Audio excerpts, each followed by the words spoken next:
ನಮಸ್ಕಾರ ವೀಕ್ಷಕರೇ, ಗೃಹಲಕ್ಷ್ಮಿ ಯೋಜನೆಯ ಅಪ್ಡೇಟ್ಗೆ ನಿಮಗೆ ಸ್ವಾಗತ ಸುಸ್ವಾಗತ. ಕರ್ನಾಟಕದ ಎಲ್ಲ ಒಂದು ಗೃಹಲಕ್ಷ್ಮಿಯರಿಗೆ ಒಂದು ಭರ್ಜರಿ ಗುಡ್ ನ್ಯೂಸ್ ಏನಂತ ಅಂದರೆ, ಇವತ್ತು ಸಾಕಷ್ಟು ಜನ ಫಲಾನುಭವಿಗಳಿಗೆ ಗೃಹಲಕ್ಷ್ಮಿ ಯೋಜನೆಯ ಹಣ ಆದರೆ ಜಮಾ ಆಗಿದೆ. ಯಾವ ದಿನಾಂಕಕ್ಕೆ ಜಮಾ ಆಗಿದೆ ಅನ್ನೋದು ತಿಳಿಸ್ತೀನಿ. ನಮಗೆ ಹಣ ಜಮಾ ಆಗಿರುವಂತಹ ಮೆಸೇಜನ್ನು ನಿಮಗೆ ಇಲ್ಲಿ ಡಿಸ್ಪ್ಲೇ ಮಾಡಿ ಕೂಡ ತೋರಿಸ್ತೀನಿ.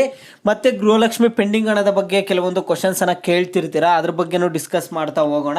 ಎಲ್ಲರೂ ವಿಡಿಯೋ ಕೊನೆವರೆಗೂ ನೋಡೋಕೆ ಟ್ರೈ ಮಾಡಿ. ಅದಕ್ಕೆ ಮುಂಚೆ ಯಾರು ಚಾನಲನ್ನು ಇನ್ನೂ ಸಬ್ಸ್ಕ್ರೈಬ್ ಮಾಡ್ಕೊಂಡಿಲ್ಲ ಪಟ್ಟಂತ ಸಬ್ಸ್ಕ್ರೈಬ್ ಮಾಡ್ಕೊಬಿಡಿ. ಮತ್ತು ವಿಡಿಯೋಗೊಂದು ಲೈಕ್ ಆದರೆ ಕೊಡಿ. ನೀವು ಕೂಡ ಸಬ್ಸ್ಕ್ರೈಬ್ ಲೈಕಿಂದ ನಿಮ್ಗೆ ಇದೇ ರೀತಿ ಕಂಟಿನ್ಯೂಸ್ ಅಪ್ಡೇಟ್ಸ್ ಆದರೆ ಸಿಗ್ತಿರುತ್ತೆ. ಪ್ರತಿಯೊಬ್ಬರು ಸಬ್ಸ್ಕ್ರೈಬ್ ಲೈಕ್ ಮಾಡಿಕೊಂಡೇ ವಿಡಿಯೋನ ನೋಡಿ. ಈಗಾಗಲೇ ಯಾರು ಸಬ್ಸ್ಕ್ರೈಬ್ ಲೈಕ್ ಮಾಡಿದಿರೋ ಎಲ್ಲರಿಗೂ ನನ್ನ ಒಂದು ಹೃದಯಪೂರ್ವಕ ಧನ್ಯವಾದಗಳು. ನೋಡಿ, ಈಗ ನಾನು ಡೈರೆಕ್ಟಾಗಿ ಟಾಪಿಕ್ಗೆ ಬರ್ತೀನಿ. ನೋಡಿ, ಗೃಹಲಕ್ಷ್ಮಿ ಯೋಜನೆ ಹಣ ನಿನ್ನೆ ಕೂಡ ಬಂದಿತ್ತು, ಇವತ್ತು ಕೂಡ ಗೃಹಲಕ್ಷ್ಮಿ ಯೋಜನೆಯ ಹಣ ಆದರೆ ಬಂದಿದೆ. ನಮ್ಮ ತಾಯಿಯವರಿಗೆ ಇವತ್ತು ಗೃಹಲಕ್ಷ್ಮಿ ಯೋಜನೆಯ ಹಣ ಆದರೆ ಬಂದಿದೆ. ನೋಡಿ, ಅವ್ರಿಗೆ ಯಾವಾಗ ಹಣ ಬಂದಿದೆ ಏನು ಅಂತ ಅವ್ರಿಗೆ ಬಂದಿರುವಂತಹ ಮೆಸೇಜನ್ನು ಇಲ್ಲಿ ತೋರಿಸ್ತೀನಿ ನಿಮಗೆ. ನೀವು ಇಲ್ಲಿ ನೋಡ್ಕೋಬೋದು ಮೆಸೇಜು. ನೋಡಿ, ಇವತ್ತು 2000 ಆದರೆ ಕ್ರೆಡಿಟ್ ಆಗಿದೆ.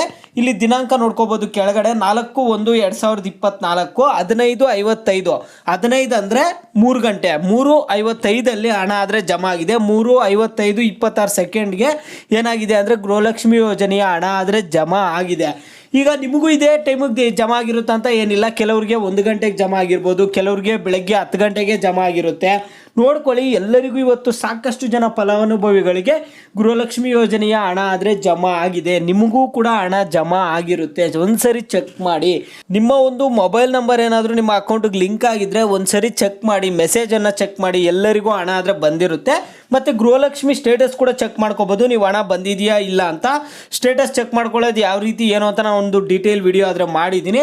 ಆ ವಿಡಿಯೋ ಲಿಂಕನ್ನು ನಿಮಗೆ ಕಾಮೆಂಟ್ ಬಾಕ್ಸಲ್ಲಿ ಟಾಪ್ ಕಾಮೆಂಟ್ ಬಾಕ್ಸಲ್ಲಿ ಆದರೆ ಕೊಡ್ತೀನಿ ನೋಡಿ. ಮತ್ತು ಇನ್ನೊಂದು, ನಿಮಗೆ ಇನ್ನೂ ಇವತ್ತು ಹಣ ಬಂದಿರುತ್ತಲ್ಲ, ಆ ಒಂದು ಸ್ಟೇಟಸ್ ಆದರೆ ಇನ್ನೂ ಅಪ್ಡೇಟ್ ಆಗಿರಲ್ಲ. ಸ್ವಲ್ಪ ವೆಯ್ಟ್ ಮಾಡಿ, ಅಪ್ಡೇಟ್ ಆಗುತ್ತೆ. 1 or 2 ಡೇಸಲ್ಲಿ ಆದರೆ ಅಪ್ಡೇಟ್ ಆಗುತ್ತೆ. ಮತ್ತು ನಿಮಗೆ ಗೃಹಲಕ್ಷ್ಮಿ ಯೋಜನೆಯ ಬಗ್ಗೆ ಏನೇ ಡೌಟ್ಸ್ ಇರಲಿ ಪ್ರತಿಯೊಬ್ಬರು ಕಾಮೆಂಟ್ ಮಾಡಿ. ಈಗ ನೋಡಿ, ಪೆಂಡಿಂಗ್ ಹಣದ ಬಗ್ಗೆ ಮಾತಾಡೋಣ.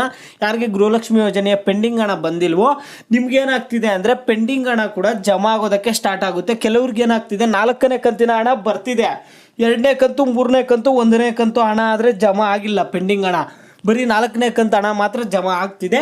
ನಿಮಗೆ ಪೆಂಡಿಂಗ್ ಹಣ ಬಂದುಬಿಟ್ಟು ಜನವರಿ 10ನೇ ತಾರೀಕು ಒಳಗಡೆ ಆದರೆ ಜಮಾ ಆಗುತ್ತೆ. ಎಲ್ಲರೂ ವೆಯ್ಟ್ ಮಾಡಿ. ಮತ್ತು ನಿಮಗೆ ಅನ್ನಭಾಗ್ಯ ಯೋಜನೆ ಹಣ ಬಗ್ಗೆ ಕೇಳ್ತಿರ್ತೀರ. ಅನ್ನಭಾಗ್ಯ ಯೋಜನೆ ಹಣ ಜನವರಿ 1ರಿಂದನೇ ಜಮಾ ಆಗೋದಕ್ಕಾದರೆ ಸ್ಟಾರ್ಟ್ ಆಗಿದೆ. ಅನ್ನಭಾಗ್ಯ ಯೋಜನೆ ಹಣ ಕೂಡ ನಿಮಗೆ ಜಮಾ ಆಗಿರುತ್ತೆ. ಒಂದು ಸರಿ ಚೆಕ್ ಮಾಡಿ. ನಿಮ್ಗಿನ್ನೂ ಯಾರ್ಯಾರಿಗೆ ಹಣ ಜಮಾ ಆಗಿದೆ, ಯಾರ್ಯಾರಿಗೆ ಹಣ ಜಮಾ ಆಗಿಲ್ಲ ಅನ್ನೋದನ್ನು ಪ್ರತಿಯೊಬ್ಬರು ವಿಡಿಯೋಗೆ ಲೈಕ್ ಮಾಡ್ಬಿಟ್ಟು ಕಾಮೆಂಟ್ ಮುಖಾಂತರ ತಿಳಿಸಿ. ಯಾವ ಟಾಪಿಕ್ಸ್ ಬಗ್ಗೆ ಹೆಚ್ಚಿಗೆ ಕಾಮೆಂಟ್ಸ್ ಇರುತ್ತೋ ಅದ್ರ ಬಗ್ಗೆ ನೆಕ್ಸ್ಟ್ ವಿಡಿಯೋ ಆದರೆ